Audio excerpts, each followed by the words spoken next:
Pois é, minha amada família Eletrônica Fácil. Esse componente aqui que eu vou te mostrar hoje, ele é o componente responsável pela maioria das placas eletrônicas funcionarem com sucesso.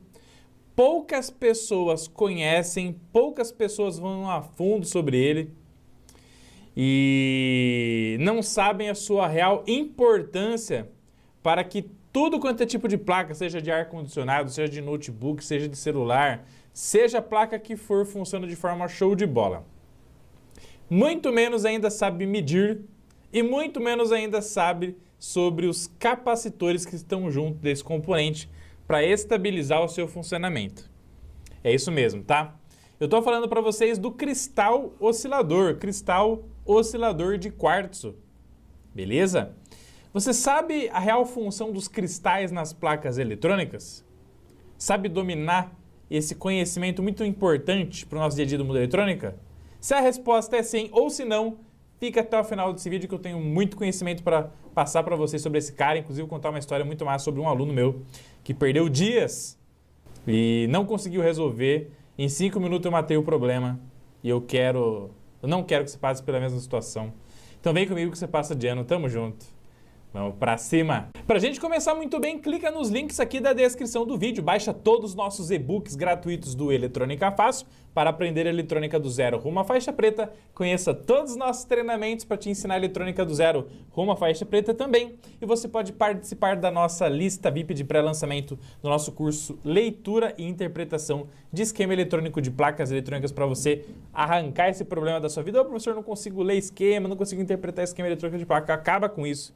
Clica no link aí da descrição do vídeo, você pode participar da lista de pré-lançamento deste curso do Eletrônica Fácil que a gente vai lançar em breve para vocês, tá? Vamos lá? Ó, então, primeira coisa, pessoal, o que é esse componente chamado de X aqui, ó? Todos os componentes nas placas eletrônicas que levam a inicial X ou Y, tipicamente, tendem a ser um cristal oscilador de quartzo, tá?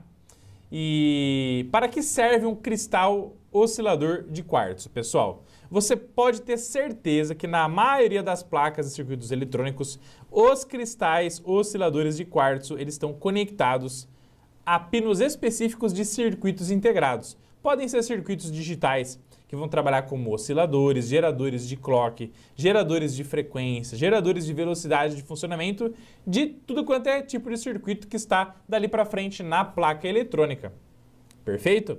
Inclusive, esse cara aqui é o coração dos microcontroladores. É ele que fica batendo tutum, tutum, tutum, tutum, tutum, na velocidade sincronizada específica para que o processamento dos microcontroladores e microprocessadores aconteça com sucesso.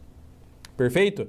Sem os cristais osciladores, tipicamente junto a 6 digitais e microcontroladores, não existirá a frequência base de funcionamento nas placas eletrônicas, a velocidade base de funcionamento das placas eletrônicas. Quando você escuta, por exemplo, num computador, num smartphone, quando você escuta em qualquer tipo de equipamento, esse equipamento trabalha em tantos megahertz, ou gigahertz, ou kilohertz, quem está determinando tipicamente, na maioria das vezes, essa frequência de trabalho é o cristal oscilador de quartzo junto a um circuito integrado que nele está conectado, tá bom? Então, quando você bate o olho no cristal oscilador, ele é o cara responsável por determinar a frequência que a placa vai trabalhar, ou pelo menos que o circuito integrado que nele está conectado vai trabalhar. Por exemplo, aqui, ó, 32.768 kHz, 32.768 Hz, beleza? E aí quando você vai, por exemplo, analisa os datasheets, né? Então, por exemplo, você pega aqui o nosso querido Atmega 328P, do nosso querido Arduino Uno, você vai ver que entre os pinos X-Tal1 e X-Tal2 do nosso microcontrolador, você vai ter cristais que vão trabalhar nos ranges de 0.4 a 0.9 MHz, 0.9 a 3 MHz, 3 MHz a 8 MHz, 8 MHz a 16 MHz, e que esses cristais osciladores de quartzo terão 2 capacitores aqui para estabilizarem o seu funcionamento, e esses capacitores você não pode chutar o valor, você tem que usar o valor que o datasheet está falando, que nesse caso aqui vai de 12 a no máximo 22 picofarad, e é por isso que o meu aluno ficou 5 dias lá madrugando e não conseguiu executar o trabalho dele com êxito, e como que eu solucionei o problema dele até o final desse vídeo. Fechou? Bom, agora que você sabe o que é esse componente, que é o cristal oscilador de quartzo, e para que ele serve, determinar a velocidade de funcionamento nas placas eletrônicas, pessoal, esse cara aqui é um componente chamado piezoelétrico. O que é um componente piezoelétrico? O piezoelétrico, ele trabalha da seguinte maneira: ou ele recebe um pulso elétrico e ele vibra, beleza? Para gerar algum tipo de trabalho. Por exemplo, quando você pega um alto-falante, que é um componente, né, piezoelétrico, um buzzer, é um componente piezoelétrico, e você joga lá o que? Um sinal elétrico, ele vibra de um determinado jeito, de acordo com a característica do sinal elétrico que você está colocando sobre ele, e ele transforma essa vibração em som, uma característica sonora. Nos cristais de quartzo, quando você energiza ele de uma forma específica, você consegue converter essa energização, esses pulsos, numa vibração, onde ele é inserido num circuito, essa vibração na frequência de ressonância dele, que nesse caso aqui é 32.768 Hz ou 32 kHz, ele vibrando, ele vai gerar uma onda, uma oscilação numa onda padrão, e essa oscilação nessa onda padrão vai determinar o clock, a velocidade de trabalho do circuito integrado que ele está conectado. Perfeito? Então ele converte o sinal elétrico que está inserido nele numa vibração, e essa vibração faz oscilar a tensão sobre ele, e essa tensão que vai oscilando aqui no pino, entre o pino 11 e o 10, né? Tipicamente desse circuito integrado 4060, que no caso, nos microcontroladores, no caso do Atmega 328P, entre o pino X tal 2 e o pino X tal 1, tá? Essa vibração o CI detecta essa flutuação, e a frequência dessa flutuação vai determinar uma saída de clock numa frequência específica nas placas eletrônicas, tá bom? E aí, gente, qual que é a grande questão, tá? Imagina o seguinte, aqui a gente está analisando o esquema eletrônico de um relógio digital, perfeito? Que é o case que a gente está usando para fazer esse curso de leitura e interpretação de esquema eletrônico aqui com vocês, tá? E aí o fato é o seguinte, esse cristal de 32768 está sendo ligado aqui no 4060, e o 4060 ele é um divisor de frequência. Então em cada saída aqui, inclusive eu já fiz aulas aqui para vocês sobre isso, e tem dica de ouro sobre isso aqui também exclusiva para membros, tá? Do Eletrônica Fácil. Em cada saída aqui, Q3, Q4, Q5, até o Q13, vão ter várias frequências de saída. E essas frequências de saída vão ser conectadas aos outros CIs, até virarem 1 Hz de frequência, que é o que faz incrementar o relógio digital. Então, o relógio vai incrementando, não é de 1 em 1 segundo. 1, 2, 3, 4, 5. Para isso aqui virar 1 segundo, esse 1 Hz veio daqui, que para chegar aqui antes veio daqui 2 Hz, e para o 2 Hz vir aqui e chegar aqui, nessa saída do 4060, teve que dividir múltiplas vezes a frequência de entrada em 32768. 32768 dividido por várias vezes vai gerar esse 2 Hz aqui, vai gerar 600 e tantos Hz, vai gerar 500 e tantos Hz, enfim, vai gerar múltiplas frequências aqui na saída, não vai? Então, o que vai acontecer com essa placa se o cristal oscilador não funcionar? Vai parar, o relógio vai parar de funcionar, o coração vai parar de bater e o relógio não funciona nada mais. Pode plugar o osciloscópio em qualquer lugar aqui, ó. Se não tem frequência e tem energização, e aí que você tem que analisar muito, né, os conhecimentos de leitura e interpretação de esquema eletrônico, mediu todas as alimentações da placa, mediu entre os pinos 16 e 8 DC e, opa, 5 volts, e 14 e 7 aqui, 5 volts, mediu aqui, ó, entre 16 e 8, 5 volts, alimentação tudo ok, mas não tem pulsação, o relógio não está contando, não está piscando, não está incrementando, não muda nada. Aonde que está o problema, gente? Pode plugar o osciloscópio na entrada do nosso querido cristal oscilador aqui entre o pino 10 e 11, que você não vai medir absolutamente nada, ou porque o cristal está com problema, ou porque algum desses capacitores entrou em curto ou fuga, ou porque existe algum mau contato elétrico nesta área aqui, tá? Uma coisa que faz cristais osciladores terem problemas de funcionamento, gente, eles são componentes muito sensíveis, tá? Então você não pode sobrecarregar esses caras aqui termicamente. Se você esquentar demais ele na hora de soldar ele pode dar problema. Certo? Então, placa não incrementa, não tem clock, não tem onda quadrada aqui na saída, não tem frequência, busque na origem. De onde vem a origem? Cristal oscilador. Qual é a má notícia? Tipicamente você só consegue medir com qualidade esses sinais aqui usando o osciloscópio. Perfeito? Então, para você medir com qualidade o sinal que esse cristal aqui gera, tanto que na entrada, né? Que o cristal não gera uma onda quadrada, tá, pessoal? O cristal ele gera uma onda senoidal sobre uma determinada tensão, uma variação senoidal sobre uma tensão, e a onda quadrada gera-se na saída dos circuitos eletrônicos digitais, onde ele está conectado. Beleza? Então não acha que você vai medir com o osciloscópio aqui uma onda quadrada, porque não vai medir, só vai medir onda quadrada na saída dos nossos queridos CIs digitais que estão conectados nele. Perfeito? E aí entra a história, né, do meu aluno, que eu acabei de falar aqui para vocês. E eu vou fazer uma aula especial para membros, pessoal. Se você não é membro da Eletrônica Fácil ainda, clica no botão Seja Membro aqui. Para os membros faixa branca vai ter a dica de ouro número 5, onde eu vou medir com o osciloscópio o sinal característico desse CI aqui, que você aprendendo a fazer essa medição, você pode matar diversos problemas em qualquer tipo de placa eletrônica de ar-condicionado, notebook, MacBook, smartphone, qualquer placa que tenha CI, que tem um cristal oscilador lá que tem que oscilar para determinar a velocidade dele de funcionamento, tá bom? Vou ensinar vocês a medir na prática na dica de ouro número 5, exclusiva para membros, tá? Mas vamos lá. Sobre o meu aluno, gente, o que aconteceu? O meu aluno estava montando um projeto com uma Arduino. E aí, o Arduino, que usa um microcontrolador Atmega 328P, ele estava lá com um cristalzinho lá de 16 MHz ou 8 MHz, não lembro do projeto exatamente, tá?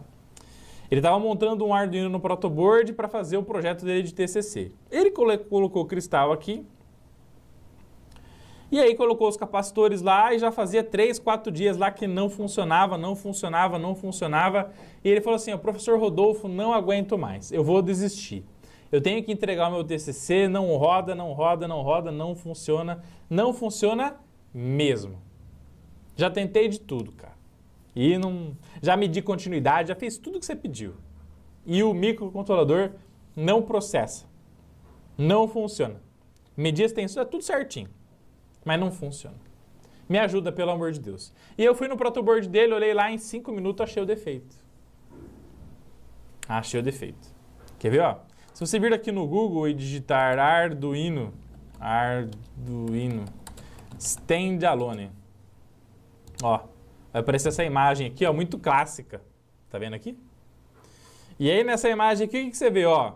Microcontrolador, cristal oscilador, capacitores de estabilização dessa frequência, resistor aqui de pull-up no primeiro pino de reset, um LEDzinho aqui para ser controlado lá, tipicamente no pino 13, né, do Arduino, ou outro pino aqui do microcontrolador, tá? O que aconteceu, gente? Os capacitores cerâmicos, presta muita atenção nessa dica, tá? Se você chegou até aqui, coloca dica top no campo de comentários para saber quem que é comprometido, tá bom? Os capacitores cerâmicos, quando você pega ele, vou digitar aqui, ó, capacitor cerâmico. Quando você pega o capacitor cerâmico e vê ele aqui, ó, os PTHs, eles tipicamente têm uma marcação aqui, tá vendo? Ó? Desse valor aqui, ó, tá marcado aqui nele, ó. Tá vendo aqui? Aqui, ó, 103, com capacitor aí de 10 nanofarad, aqui é o capacitor aqui de 220 picofarad, né? E aí, gente, o meu querido aluninho, ele pegou 2 capacitores que estavam com esse código aqui apagados, tipicamente igual assim, ó. E colocou aqui. Colocou aqui, ó. Entre o primeiro terminal do cristal e o segundo, e o negativo, né? E aí eu perguntei para ele, falei, meu querido, qual que é o valor desses capacitores que você colocou aqui no cristal? Ele falou, pô, professor, eu fui lá na caixinha e peguei 2 capacitores cerâmicos lá, estava marcado na caixinha 22 picofarad e coloquei aqui. Eu falei, putz, lasco.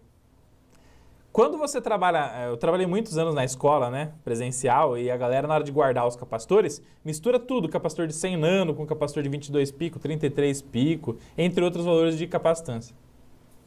O que deve ter acontecido? A galera na hora de guardar, na hora de ir embora da aula, colocou tudo junto. E quando ele foi montar o circuito dele com os capacitores, que ele achava que era 22 pico, na verdade não era. Depois eu peguei o multímetro, medi lá e deu 100 nanofarad e falei para ele, olha aqui o valor desses capacitores aqui, ó. Esse cristal não vai oscilar nunca com esse valor de capacitância. Qual é o valor que o datasheet recomenda? Mostrei o datasheet para ele, ó, de 12 a 22 pico, então você pode usar 15 picofarad, 22 picofarad e tá tudo bem, para que o cristal oscile com sucesso, né? E aí a gente pegou outros dois capacitores lá que inclusive tinham a marcação do 22, coloquei aqui e a placa voltou a funcionar. Voltou não, começou a funcionar. O oscilador começou a funcionar e aí então a placa começou a processar, processando o projeto dele funcionou com sucesso. Erro simples, mas se você não se atentar, a sua placa aí, se você está reparando ela, está fazendo um mapeamento do sistema oscilador, né? Se o capacitor que está ligado no seu oscilador está com problema, tiver com alguma fuga ou entrar em curto aqui, você for trocar por um outro qualquer, vai dar problema e não vai funcionar. Então você tem que colocar aqui no cristal oscilador os valores de capacitores conforme o datasheet recomenda.